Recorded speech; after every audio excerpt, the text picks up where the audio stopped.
Delta hedging बता, delta hedging भाई बहुत ही सिंपल है। डेल्टा हेजिंग स्ट्रेटजी की थ्योरी समझाता हूँ, तो प्रैक्टिकल तो नहीं बता पाऊंगा अभी, क्योंकि डेल्टा हेजिंग प्रैक्टिकली यहाँ पे तो मिलेगा नहीं, क्योंकि उसके लिए अलग सिस्टम है। तो मैं एक थ्योरी आपको समझा देता हूँ डेल्टा हेजिंग की। डेल्टा हेजिंग की थ्योरी है दोस्त कि आपको क्या करना है, डेल्टा न्यूट्रल, हाँ डेल्टा न्यूट्रल स्ट्रेटजी रहेगी, उसको हम स्ट्रेडल के जरिए करते हैं काम। स्ट्रेडल होता है ना, स्ट्रेडल स्ट्रेटजी से उसको डिप्लॉय करते हैं। तो स्ट्रेडल बना के हम लोग डेल्टा को न्यूट्रल रखने की कोशिश करते हैं। थोड़ा भाई एडवांस हो जाएगा, तो जो भी बिगिनर भाई लोग हैं वो थोड़ा समझ लेना यार धीरे धीरे, थोड़ा एडवांस हो जाएगा, क्योंकि कुछ लोगों के हो सकता है भाई ऊपर से जाए, बट जिसको आती है ये ऑप्शन सेलिंग वगैरह मालूम है उसको समझ आएगी ठीक से बात।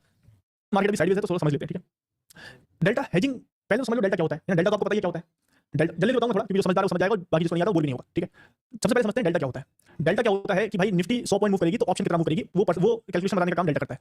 तो एटीएम स्ट्राइक जो होती है, एट द मनी स्ट्राइक, उसका डेल्टा होता है 0.5, ठीक है ना। अभी मैं आपको अगर निफ्टी पे जाऊं ऑप्शन चेन पे, निफ्टी के ऑप्शन चेन पे जाओगे आप, और यहाँ पे अगर आप ये डेल्टा खोलोगे तो ये ग्रीक्स है ना, ये देखिए एटीएम स्ट्राइक कितना चल रहा है निफ्टी का 24,800 है ना। तो 24,800 का जो डेल्टा देखो कितना चल रहा है 0.52 है ना, और यहाँ पे ये देखो इसका डेल्टा कितना चल रहा है 0.47, मतलब लगभग 50 के आसपास है ना। तो एट द मनी स्ट्राइक का डेल्टा कितना होता है हमेशा 0.5, ठीक है। तो अभी डेल्टा का काम क्या बताया मैंने कि निफ्टी अगर 100 पॉइंट मूव करेगी या निफ्टी 20 पॉइंट 30 पॉइंट मूव करेगी तो डेल्टा ऑप्शन कितना मूव करेगा ये बताता है। तो हम यहाँ पे क्या कर रहे हैं, डेल्टा को न्यूट्रल कर रहे हैं, डेल्टा को हेज कर रहे हैं। मतलब डेल्टा हेजिंग क्या होगी, मतलब अगर मैंने कॉल ऑप्शन खरीदा, मतलब सॉरी कॉल बेचा, अगर मैंने कॉल को बेचा, कॉल को अगर बेचता हूं तो निफ्टी पे जाऊंगा ऑप्शन चेन पे, ये जाऊंगा ग्रीक्स पे। तो अगर मैं कॉल बेचता हूं तो ये जो डेल्टा प्लस दिख रहा है, अगर मैं इसको सेल करता हूं तो अगर मैंने समझ लो 10 लॉट सेल कर दिए, मैंने अगर 10 लॉट सेल कर दिए तो मान के चलो 0.5 समझ के मतलब 50 समझ के चलते हैं, इसको 0.5 की जगह 50 समझ के चलते हैं, ठीक है, राउंड ऑफ कर लेते हैं। तो अगर इसका डेल्टा 50 है तो अगर मैंने ऑप्शन कॉल ऑप्शन सेल कर दिया 10 लॉट, कॉल सेल कर दिया मैंने 10 लॉट का, तो मेरा डेल्टा कितना हो जाएगा जरा बताओ फटाफट जल्दी। अगर अभी इसका डेल्टा 50 है, इस स्ट्राइक का डेल्टा 50 है, 24,800 का डेल्टा है 50, अगर मैंने 24,800 के 10 लॉट सेल कर दिए, 10 लॉट सेल कर दिए तो मेरा डेल्टा कितना हो जाएगा जल्दी बताइए, कितना हो जाएगा। 500 बोल रहे हैं भाई लोग, -500 हो जाएगा। अगर मैं बाय करूंगा तो 500 होगा, -500 हो जाएगा, ठीक है ना। हाँ सही हो आप लोग, 500 बिल्कुल सही बोल रहे हो, क्योंकि 10 लॉट, एक लॉट का 50 है तो 10 लॉट का हो गया 500, बट मैंने इसको सेल किया है तो इसका डेल्टा कितना हो जाएगा भाई, कॉल साइड की पोजीशन का डेल्टा कितना हो गया -500 हो गया ना।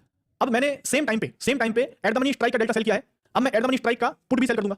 सपोज इसका डेल्टा कितना चल रहा है -50 है ना, 30 समझ लेते हैं, तो -50 चल रहा है, ठीक है, -50 चल रहा है। तो अगर मैं उसी टाइम पे पुट सेल कर दूं, पुट भी सेल कर दिया मैंने 10 लॉट, तो बताओ मेरी पोजीशन क्या हो जाएगी, पुट साइड वाली पोजीशन क्या हो जाएगी जल्दी बताइए। एक लॉट का डेल्टा है 50 माइनस, और अगर मैंने सेल कर दिया पुट, तो मेरी बताओ पोजीशन क्या हो जाएगी,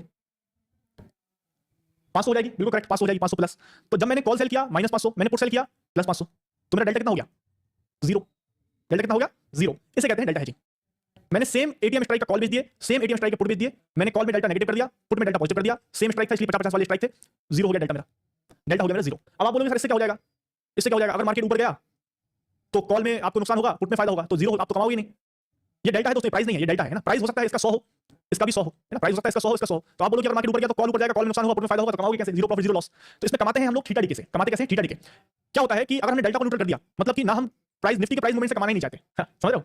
हम निफ्टी का प्राइस ऊपर जाए तो हमारा पुट हमको जिताएगा, निफ्टी का प्राइस नीचे जाए तो कॉल हमको जिताएगा, तो दोनों अपने आप को हेज करते रहेंगे, दोनों अपने आप को हेज करते रहेंगे। अगर ये निफ्टी ऊपर गया तो 100 का 120 होगा, तो ये 100 से 80 हो जाएगा, तो यहाँ पे लॉस होगा, यहाँ प्रॉफिट होगा, तो ये अपने आप को हेज करेंगे। तो मैं निफ्टी के प्राइस मूवमेंट से कमाना ही नहीं चाहता, मैं कमाऊंगा जब 1-2 दिन बाद, जब थीटा डी के होगा, जब दोनों के दोनों प्राइस गल जाएंगे। सपोज निफ्टी 2 दिन बाद वहीं का वहीं रह गई, तो ये 100 का 100 नहीं रहेगा, ये 80 हो जाएगा, ये भी 100 का 100 नहीं रहेगा, ये भी 80 हो जाएगा, तो ये भी 80 हो जाएगा, ये भी 80 हो जाएगा, दोनों को सेल किया हुआ है, तो यहाँ पे 20 पॉइंट कमाऊंगा, यहाँ 20 पॉइंट कमाऊंगा।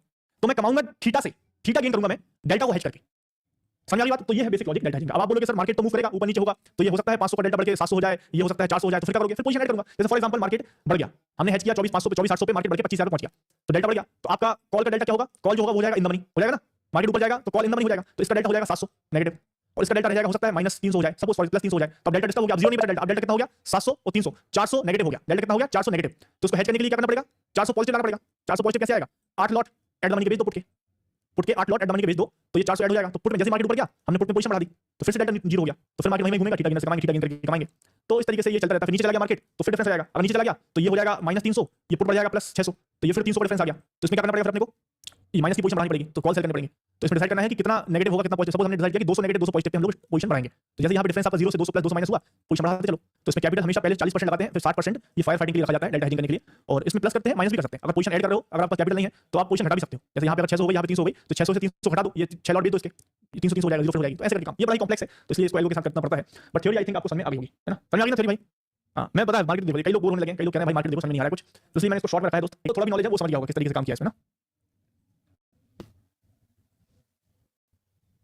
सर इसमें लॉस कैसे होता है, बहुत ही अच्छा सवाल है। डेल्टा हेजिंग में लॉस कैसे होता है, डेल्टा हेजिंग में लॉस होता है जब मार्केट में बहुत ही वॉलेंट मूव आ जाए। देखिए क्या होता है, मार्केट की टेंडेंसी होती है, मार्केट अगर सपोज यहाँ पे है, हमने यहाँ पे हेजिंग किया, ठीक है, मार्केट गिरता है तो हम लोगों ने यहाँ पे फायर फाइटिंग किया, कॉल वगैरह सेल करके डेल्टा फिर से 0 किया, तो मार्केट क्या है इस तरीके से साइडवेज हो जाता है थोड़ी देर के लिए, तो इसमें हम थीटा थोड़ा बहुत कमा लेते हैं, थीटा कमा लेते हैं, बट इसमें नुकसान कब हो जाएगा, फिर मार्केट थोड़ा और गिरा तो फिर हम लोग हेज करेंगे, तो कॉल में फिर प्रॉफिट होगा। तो अगर वन साइडेड जा रहा है मार्केट तो कोई टेंशन नहीं है, मान लीजिए आपकी प्रॉफिट होगा। तो अगर वन साइडेड जा रहा है मार्केट तो कोई टेंशन नहीं है, क्योंकि वन साइड जाके कभी तो रुकेगा, तो उसमें कमा लेंगे।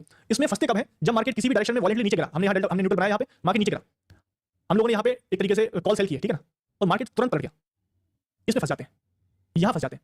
तो ऐसा नहीं कि 5 मिनट टाइम फ्रेम पे हल्का सा मार्केट नीचे आके ऊपर चला गया, भाई इतने में तो हम हेजिंग नहीं करेंगे। मतलब ये बात कर रहा हूं मैं 200 पॉइंट 200-300 पॉइंट, मार्केट 200-300 पॉइंट नीचे गिरा, 200-300 पॉइंट नीचे गिरा, तभी तो हम हेजिंग करेंगे कॉल में, डेल्टा हमारा चेंज हो जाएगा, और फिर तुरंत फट गया 200-300 पॉइंट ऊपर, इसमें हम लोग फंस जाएंगे। क्या होगा कि कॉल सेल करेंगे, फिर इसमें थीटा मिल नहीं पाएगा, और फिर से ऊपर चला जाएगा, तो कॉल फिर से माइनस करने पड़ेंगे, तो वो नुकसान में जाएंगे, या फिर पुट ऐड करने पड़ेंगे, तो बड़ा ही इसमें बड़ा क्या हो जाता है। ऐसी सिचुएशन बहुत कम आती है मार्केट में, बट ये अगर फ्राइडे के दिन हो जाए तो बढ़िया है, मतलब एक्सपायरी के 5-6 दिन पहले हो जाए तो ठीक है, क्योंकि बाद में मार्केट साइड हो जाएगा तो कमा लेंगे। अगर क्योंकि मार्केट एक दिन बहुत वॉलेटाइल जाता है, 2 दिन साइड हो जाता है, हमने देखा ये चीज होती है कि मार्केट किसी दिन बहुत प्रॉफिट देता है हमको, तो एक दिन थोड़ा साइड हो जाता है। तो अगर एक्सपायरी वाले दिन ऐसा हो गया, एक्सपायरी के एक दिन पहले ऐसा हो गया, तो बड़ा मुश्किल हो जाती है। तो उसमें क्या करना पड़ता है, एक हार्ड स्टॉप होता है कि भाई मेरा 3% का हार्ड स्टॉप है, कि मतलब मेरे कैपिटल का 3% 4% जो भी डिसाइड करेंगे, अगर उतना लॉस हो गया हेजिंग करते करते, तो मैं उठ जाऊंगा, खत्म कर दूंगा, वो वीक मेरा समझ लो खराब हो गया, ठीक है। वो हार्ड स्टॉप लेना पड़ता है, 2% हो 1% हो 1% हो, जितना भी रहे वो हार्ड स्टॉप लेना, क्योंकि फिर इसमें लड़ाई करने का मतलब नहीं है, इसमें फंस जाओगे, और फिर अगर ऐसा हो गया तो फिर तो खत्म। इसलिए कभी कभार अपने को हार्ड स्टॉप लेना पड़ता है कि उस वीक लॉस लेके बाहर, फिर अगले वीक में कमा लेंगे, भले होगा, ठीक है, बट वो बहुत रेयर होता है, ऐसा बहुत ही रेयर।